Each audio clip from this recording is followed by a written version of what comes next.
Jaywant Atmaram Patil ward number 1 मध्ये माझा उमेदवारी अर्ज दाखल केला.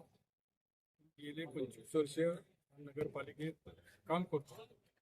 मी 2000 साली नगराध्यक्ष होतो. उपनगराध्यक्ष 16 ते 22-21 होतो.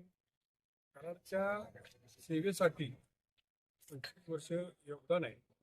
सत संरक्षण असेल, पाहुणचार असेल, सगळ्या ज्या कामात पुढाकार असतो.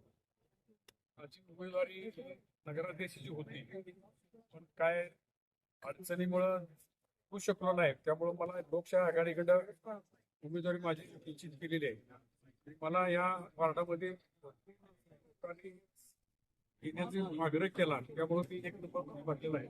माझा विजय हा निश्चित आहे, एवढं मी सांगू. परवा तुम्ही भाजपच्या व्यासपीठावरती होता, आज उमेदवारी अर्ज लोकशाही आघाडीतून भरला. मी भाजपचा सभासदी नाही. भाजपच्या तुम्ही स्टेजवरती होता परवा मेळाव्यामध्ये. भाजपचा सभासद नाही, आजही नाही. भाजप हा फसवा पक्ष आहे. लोकांना वापरायचं आणि सोडून द्यायचं. मी गेले 15 वर्ष अतुलबाबा बरोबर मी काम केलं. तिन्ही टर्मला काम केलं.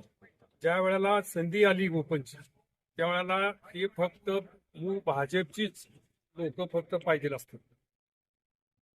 म्हणून मी ते सोडून लोकशाही चालणाऱ्या आघाड्या, काँग्रेस असेल, राष्ट्रवादी असेल, गट असेल, त्या प्रवाहात ते बरं आहे.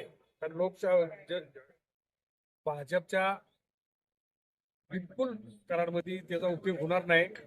निश्चित भाजप ह्या वेळेला बॅक होता तुम्हाला गेलेले दिसतो.